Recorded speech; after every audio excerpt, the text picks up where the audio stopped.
las 3 de la madrugada, cuando Diego Romero entró disfrazado de empleado de limpieza en la cocina de su restaurante en Madrid, no esperaba encontrar a nadie, pero allí, bajo las luces fluorescentes, estaba Mateo García, 24 años, cortando verduras con precisión quirúrgica.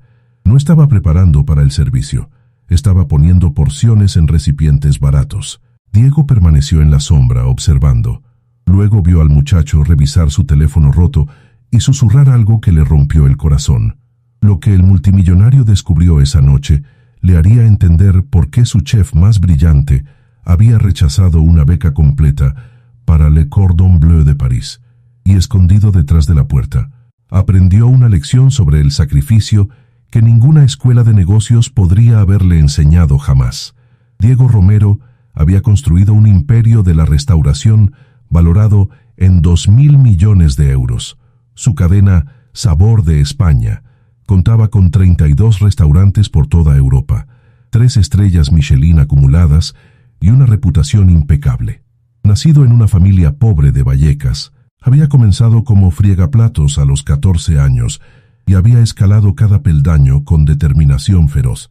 Pero en los últimos años sentía que algo faltaba.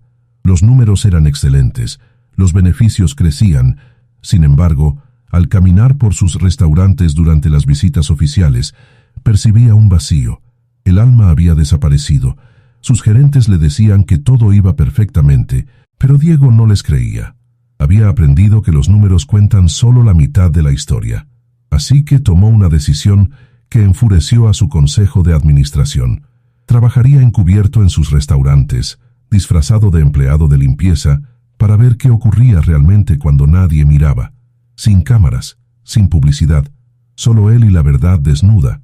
Se tiñó el pelo de gris, se puso lentes de contacto marrones, vistió un uniforme gastado y una gorra desgastada. Nadie lo reconoció cuando se presentó como José Martínez, nuevo conserje nocturno que trabajaría de 10 de la noche a 6 de la mañana. El restaurante de Madrid era su orgullo. 2 estrellas Michelin, reservas llenas durante 3 meses, cuenta media de 200 euros por persona. Los primeros 2 días revelaron pequeñas ineficiencias. Nada extraordinario. Diego comenzaba a pensar que el problema estaba solo en su cabeza. Entonces llegó la tercera noche. Era martes. El restaurante cerraba a las 11. A las 2:45 de la madrugada, Diego se dirigió hacia la cocina para la última limpieza. Esperaba encontrarla vacía y oscura. En cambio, las luces estaban encendidas y había alguien allí, Mateo García, 24 años, el joven chef que había ganado el concurso interno 6 meses antes. Diego lo había ascendido personalmente a chef de party, impresionado por su técnica impecable y creatividad audaz. ¿Pero qué hacía allí a las 3 de la madrugada? Diego permaneció en la sombra de la puerta entreabierta, observando. Mateo aún llevaba puesto su uniforme blanco de chef, arrugado y manchado. Su rostro joven mostraba un cansancio profundo, ojeras marcadas, pero sus movimientos seguían siendo precisos y metódicos. Estaba cortando verduras, montañas de verduras, calabacines, berenjenas, pimientos, tomates. Cada corte era perfecto, cada pieza uniforme. No era preparación para el servicio del restaurante.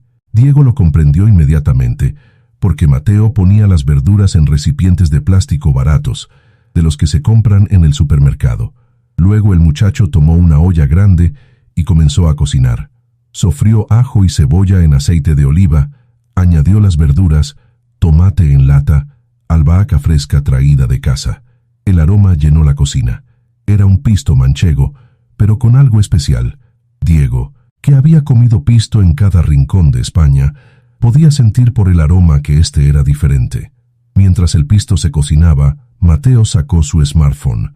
Era un modelo viejo, la pantalla agrietada sostenida con cinta adhesiva. Revisó algo en la pantalla y Diego vio sus hombros caer. Vio dolor atravesar su rostro. Entonces Mateo hizo algo que partió el corazón del multimillonario. Miró la olla humeante, cerró los ojos y susurró hacia el vacío de la cocina. Las palabras fueron pocas, pero devastadoras en su desesperación silenciosa. Diego sintió algo apretarle la garganta. En ese momento no era un CEO multimillonario. Era de nuevo el chico de 18 años que vio morir a su madre de cáncer porque no podían permitirse los tratamientos adecuados.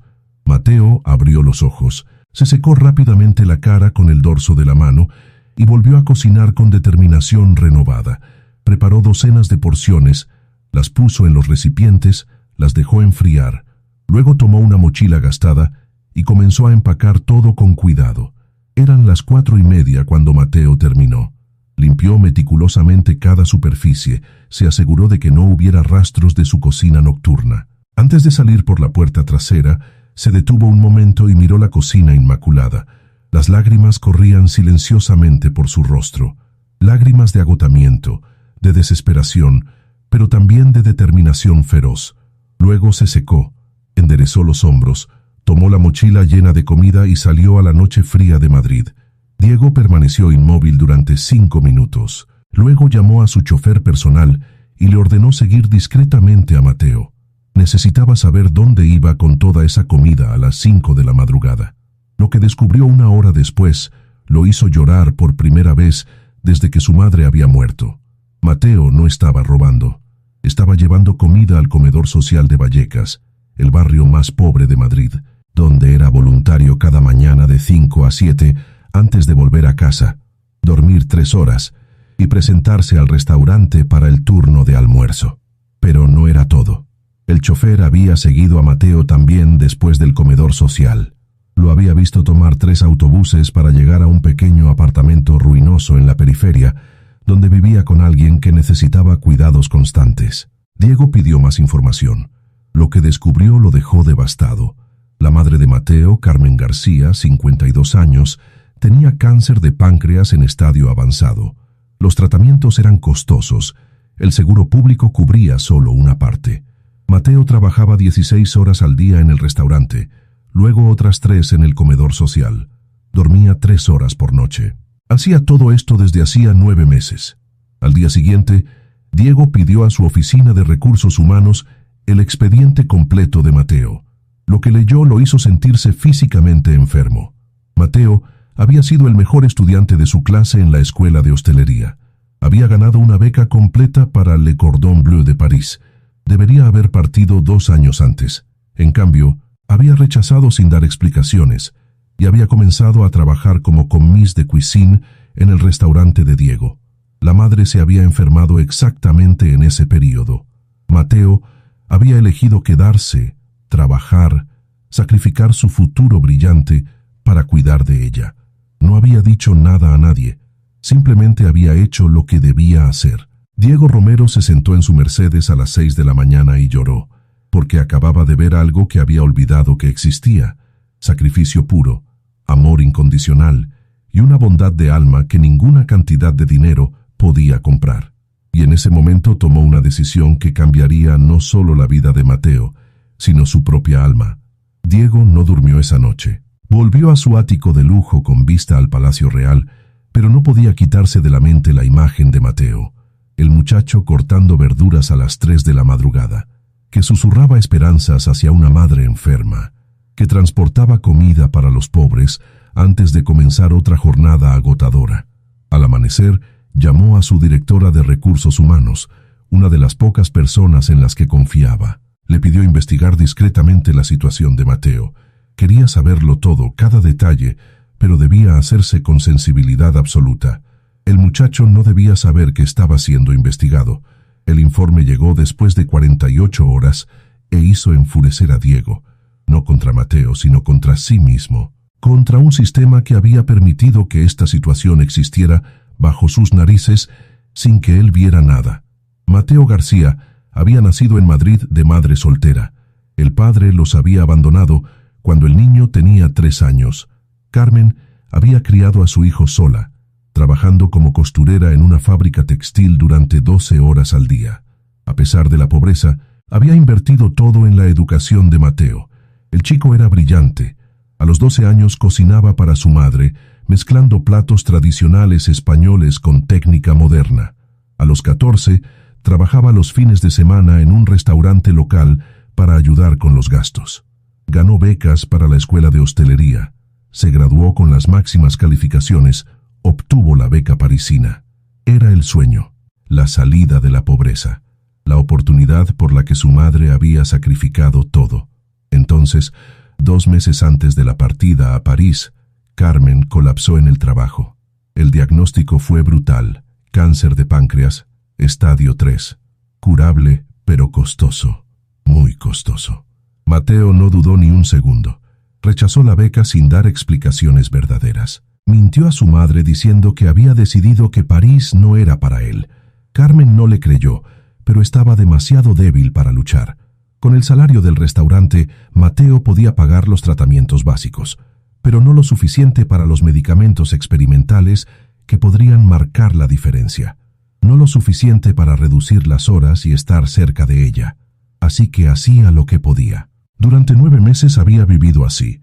Trabajaba 16 horas en el restaurante, 3 en el comedor social, dormía 3 horas y volvía a empezar. Nadie sabía, nadie preguntaba. Era solo el joven chef talentoso que trabajaba duro. Pero había otro detalle en el informe que devastó a Diego. Según el médico, Carmen tenía quizás 6 meses de vida con los tratamientos actuales. Con los medicamentos experimentales y una alimentación óptima, quizás 2 años. Mateo estaba luchando por comprar tiempo, tiempo para estar con su madre, tiempo para decirle cuánto la amaba, y lo estaba haciendo sacrificando su sueño, su salud, su futuro. Diego se miró alrededor en su ático de 3 millones de euros. El arte en las paredes valía más que el salario anual de Mateo. El lujo había sido construido mientras alguien con más talento y más corazón que él sufría en silencio. Se odió en ese momento.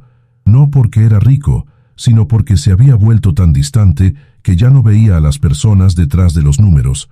Mateo García era el número 0473 en el sistema empresarial, un nombre en un informe mensual.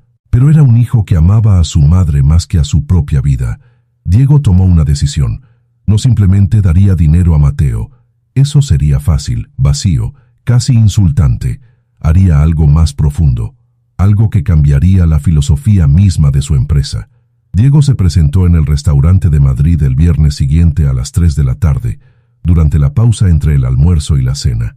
Sin previo aviso, sin anuncio. Preguntó al gerente dónde estaba Mateo y lo encontró en la despensa, haciendo inventario con una lista en la mano.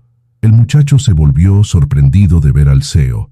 Inmediatamente enderezó la espalda, dejó la lista. La ansiedad atravesó su rostro. Diego lo llevó a la oficina del gerente, cerró la puerta. Ofreció a Mateo la mejor silla. Él se sentó en la simple, una inversión simbólica de poder. Durante un largo momento, Diego simplemente miró a Mateo. Vio el cansancio profundo en sus ojos jóvenes. Vio las manos callosas del trabajo constante. Vio el uniforme limpio pero viejo, cosido y recosido en múltiples puntos. Vio un chico que estaba envejeciendo demasiado rápido. Diego preguntó directamente cuántas horas dormía por noche. Mateo vaciló, luego admitió la verdad. 3 horas. 3 horas y media si tenía suerte. Cuando el CEO preguntó sobre el trabajo en el comedor social, el color desapareció del rostro del muchacho. Diego reveló que lo sabía todo, de la madre, del cáncer, de la beca rechazada. Mateo comenzó a temblar, no de miedo sino de agotamiento emocional. Las represas que había mantenido durante 9 meses comenzaron a agrietarse. ¿Te está gustando esta historia? Deja un like y suscríbete al canal. Ahora, continuamos con el vídeo. El chico suplicó poder mantener el trabajo. Explicó que no robaba nada, que usaba su dinero para los ingredientes, que solo necesitaba 6 meses, quizás 1 año. Luego podría reducir las horas, dormir más, pero ahora su madre lo necesitaba. Diego lo detuvo con gentileza. Explicó que había visto algo esa noche en la cocina. Había visto a un joven que había rechazado la oportunidad más prestigiosa del mundo culinario para cuidar a su madre, que trabajaba 19 horas al día sin quejarse, sin pedir ayuda, con dignidad y amor que raramente se veía. Mateo susurró que no había tenido opción. Diego respondió que siempre había tenido opción. Podría haber ido a París y dejado a su madre a los cuidados del Estado. Podría haber pedido ayuda, pero no lo había hecho. Simplemente había soportado, trabajado, amado. El CEO se levantó y caminó hacia la ventana mirando la calle de Madrid abajo. Luego reveló algo que no había dicho a nadie en años. Su madre había muerto de cáncer cuando él tenía 18 años. No podían permitirse los tratamientos adecuados. Había muerto en un hospital público masificado mientras él le sostenía la mano y ella se disculpaba por ser una carga. Diego se volvió hacia Mateo con ojos brillantes. Explicó que había construido su imperio, prometiéndose a sí mismo que nunca sería tan impotente de nuevo. Pero en algún lugar del camino había olvidado esa promesa. Había dejado de ver a las personas, concentrándose solo en los beneficios.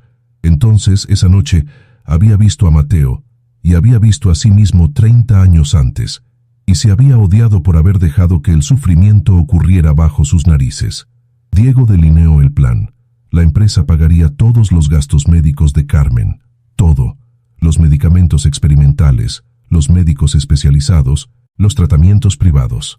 No era un préstamo ni caridad, sino lo mínimo para alguien que había demostrado un carácter invaluable. Las horas de trabajo de Mateo se reducirían a 10 al día, máximo. El salario permanecería igual. Cuando la madre estuviera estable, si todavía quería ir a París, la empresa patrocinaría los estudios. Pero había una cuarta cosa, la más importante. Diego pidió perdón a Mateo. Perdón por no haber visto su sufrimiento. Perdón por haber creado un ambiente donde el muchacho sentía que debía esconder su humanidad para ser valorado profesionalmente. Mateo no podía hablar. Sollozaba. Años de estrés y miedo saliendo en olas. Diego hizo algo que ningún CEO multimillonario debería hacer. Se arrodilló frente a su empleado y lo abrazó mientras lloraba, susurrando que había llevado ese peso solo demasiado tiempo. 3 semanas después, Diego, Mateo y Carmen estaban sentados en el consultorio del mejor oncólogo de Madrid. El doctor había revisado todas las pruebas, consultado colegas internacionales y tenía noticias que hicieron llorar a todos en la habitación. Con el nuevo protocolo de tratamiento, las probabilidades de Carmen de entrar en remisión habían pasado del 15% al 65%. No eran certezas, pero era esperanza real, concreta, basada en la ciencia y en las posibilidades que el dinero puede comprar cuando se usa para salvar vidas. Carmen miró a Diego con lágrimas corriendo y preguntó en español entrecortado por qué ayudaba a personas que no conocía, a quienes no debían nada. Diego respondió que se equivocaba. Le debía todo. Su hijo le había recordado quién era antes de hacerse rico, antes de olvidar lo que significaba amar a alguien más que a la propia vida. En los meses siguientes, Diego implementó cambios radicales en toda su empresa. Creó un fondo de emergencia médica para todos los empleados y sus familias. Contrató trabajadores sociales para identificar proactivamente quién estaba luchando en silencio. Redujo las horas máximas de trabajo, aumentó los salarios mínimos en un 30%. Pero más importante, cambió la cultura. Comenzó a contar la historia de Mateo a todos los gerentes, no para avergonzar al chico, sino para enseñar una lección fundamental. Detrás de cada número de empleado había un ser humano con batallas invisibles.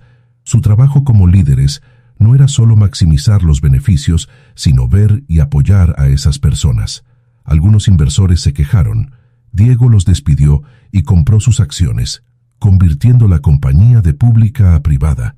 Prefería poseer el 100% de una empresa con alma que la mitad de una máquina sin corazón. Mateo redujo sus horas, dormía 7 horas por noche, y pasaba cada tarde con su madre durante los tratamientos.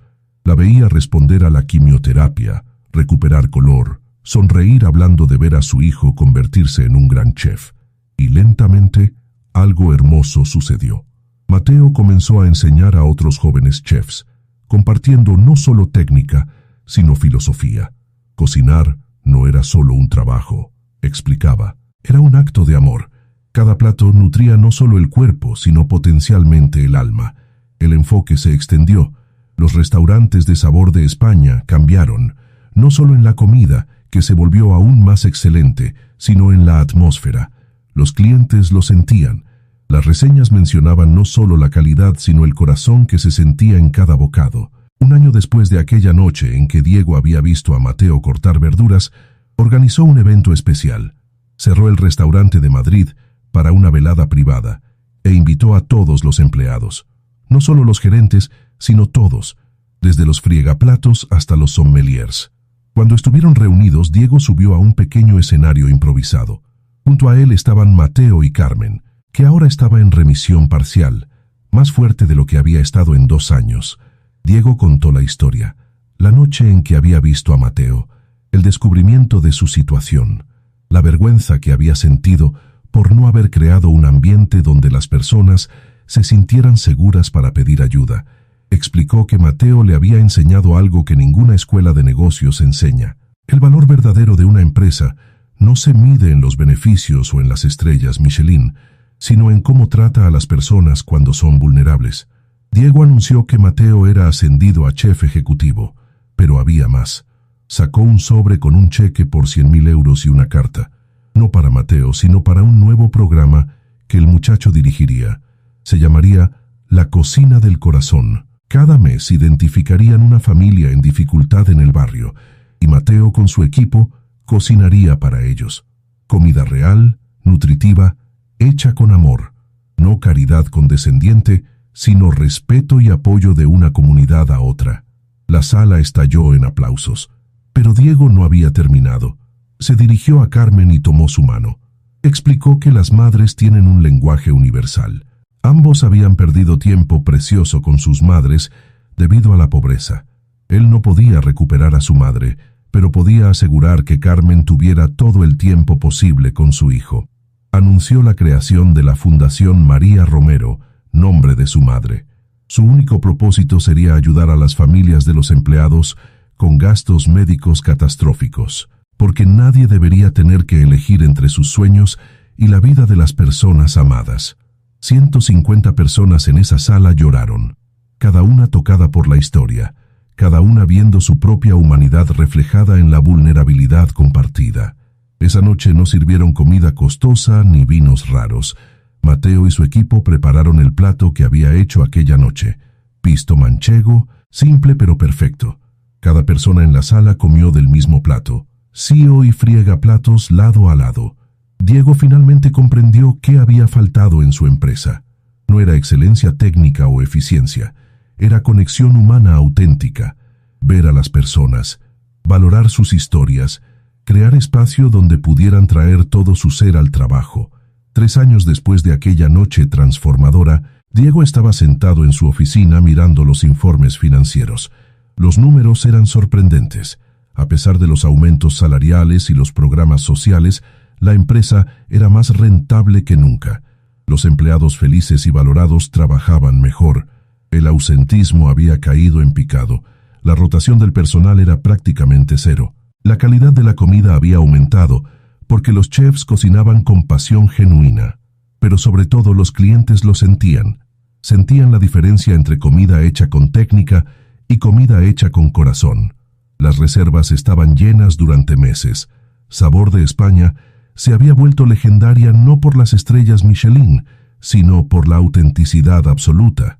Mateo tenía ahora 27 años, chef ejecutivo multipremiado. Pero más importante, era feliz. Su madre Carmen estaba en remisión completa desde hacía 2 años. Vivía en un apartamento confortable cerca del restaurante. Lo visitaba cada día, veía a su hijo crear magia culinaria. El programa La Cocina del Corazón había nutrido a más de 3.000 familias. Otros restaurantes en toda España habían comenzado programas similares, inspirados por la historia. Un martes por la noche, Diego y Mateo estaban sentados solos en la cocina después del cierre. Bebían vino tinto, hablaban de todo y nada. Diego preguntó si Mateo se arrepentía de haber rechazado París. El joven chef pensó durante un largo momento. 3 años antes habría dicho que sí. Pensaba que había sacrificado su futuro, pero ahora entendía que no había sacrificado nada. Había elegido el amor por encima de la ambición, y ese amor había construido un futuro mejor del que había imaginado. Diego observó que Mateo era un hombre mejor que él. El chico sonrió y respondió que simplemente era un hombre que había tenido la fortuna de tener a alguien que lo había visto cuando era invisible, que le había dado dignidad cuando se estaba ahogando. El CEO compartió lo que había aprendido. El verdadero éxito no se mide en lo que acumulas, sino en lo que das, no en los restaurantes que posees, sino en las vidas que tocas, no en el dinero que ganas, sino en el amor que compartes. Se levantaron y se abrazaron como padre e hijo, dos hombres de mundos diferentes unidos por una noche que había cambiado a ambos para siempre. Carmen entró a la cocina con termos de té. Vio a su hijo y a Diego sentados juntos y sonrió con ese calor que solo una madre que casi lo ha perdido todo y luego ha recuperado la vida puede tener. Los regañó juguetonamente por filosofar demasiado y por beber el té antes de que se enfriara. Mientras bebían juntos, Diego pensó en aquella noche 3 años antes, la noche en que había entrado como jefe encubierto y había visto algo que había olvidado que existía: bondad pura, sacrificio sin expectativa de recompensa, amor que no pide nada a cambio. Mateo le había enseñado que el verdadero lujo no es la comida costosa, es tener tiempo para estar con las personas amadas. Es saber que tu trabajo tiene significado más allá del beneficio. Es irte a dormir sabiendo que has dejado el mundo un poquito mejor. Y esa lección, aprendida de un joven chef que cortaba verduras a las 3 de la madrugada por su madre, valía más que todos los miles de millones que Diego había ganado en una vida. Porque al final, como Carmen siempre decía, el dinero puede comprar comida, pero solo el amor puede cocinarla de manera que nutra el alma. Dale me gusta si crees que ver el sufrimiento de otros y actuar para aliviarlo es el verdadero liderazgo. Comenta si alguna vez has hecho sacrificios enormes por alguien a quien amabas y cómo te cambió. Comparte esta historia para recordar al mundo que detrás de cada persona hay una batalla invisible que merece compasión. Suscríbete para más historias que celebran el coraje silencioso y el poder transformador de la bondad. A veces las lecciones más importantes no vienen de los libros de negocios o de las conferencias de liderazgo. Vienen de un momento de observación honesta, de ver verdaderamente a las personas a nuestro alrededor, de tener el coraje de cambiar cuando te das cuenta de que te has vuelto ciego al sufrimiento. A veces, todo lo que se necesita es un jefe dispuesto a mirar y un empleado dispuesto a seguir esperando, incluso cuando el mundo parece haber olvidado que existes. Porque al final, lo único que realmente importa es cuánto amor has dado y cuántas vidas has tocado a lo largo del camino.